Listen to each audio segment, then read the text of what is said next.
সরিষা ইলিশ তো আমরা সবাই খাই। এখন আজকে আমি রান্না করব ইলিশ মাছের লেজ, মাথা, কাটা কোটোগুলোকে সরিষা দিয়ে। খুবই টেস্ট হয়। চলো তাহলে করা যাক রান্না। আমি দুটো ইলিশ মাছের লেজ, দুটা মাথা, কাটা কোটাগুলো নিয়ে নিয়েছি। পরিমাণ মতো লবণ, হলুদ, মরিচ দিয়ে আমি 20 মিনিটের জন্য মেরিনেট করে রেখে দিব। এখন একটা কড়াই নিয়ে নিয়েছি, কড়াইতে সরিষার তেল দিব পরিমাণ মতো। যেহেতু আমি অল্প দুটা মাথা, দুটা লেজ আর একটু কাটা কোটা নিয়েছি, তাই আমি অল্প পরিমাণেই সব কিছু দিব। পেঁয়াজ দিয়ে দিব পরিমাণ মতো। পেঁয়াজ দিয়ে পেঁয়াজটাকে ভেজে নিব। পেঁয়াজটা একটু ভাজা হয়ে গেলে আমি দিয়ে দিব 1 চা চামচ দিয়ে আদা বাটা, রসুন বাটা। এখন আমি আদা বাটা, রসুন বাটা দিয়ে দিব 1 চা চামচ। আদা রসুনটাকে ভালো করে আমি ভেজে নিব।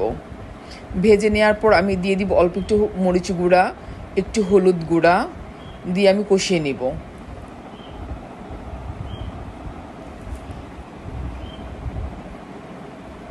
কষিয়ে নেওয়ার পর দিয়ে দিব আমি ব্লেন্ড করে রাখা সরিষা। এখন আমি দিয়ে দিব সরিষা।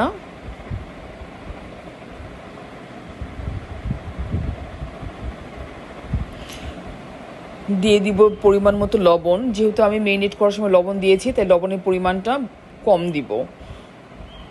এখন আমি নেড়ে চেড়ে একটু ফুটতে দিব। ফুটে উঠলে আমি মাছগুলোকে দিয়ে দিব। আমার সরিষাটা ফুটে আসছে, এখন আমি মাছগুলোকে ঢেলে দিব।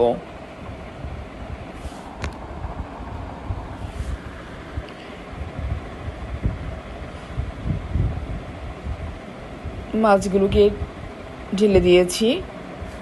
এখন নেড়ে চেড়ে নিব সিদ্ধ হওয়ার আগ পর্যন্ত। এখন দিয়ে দিব আমি লেবু, কাঁচা মরিচ আর ধনেপাতা।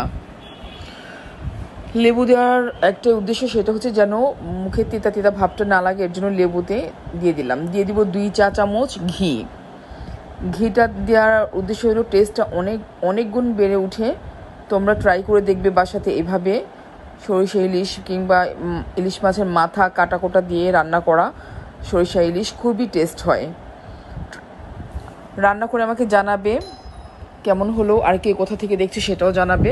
আমার হয়ে গেল সরিষা ইলিশ, আমি এখন নামিয়ে নেব।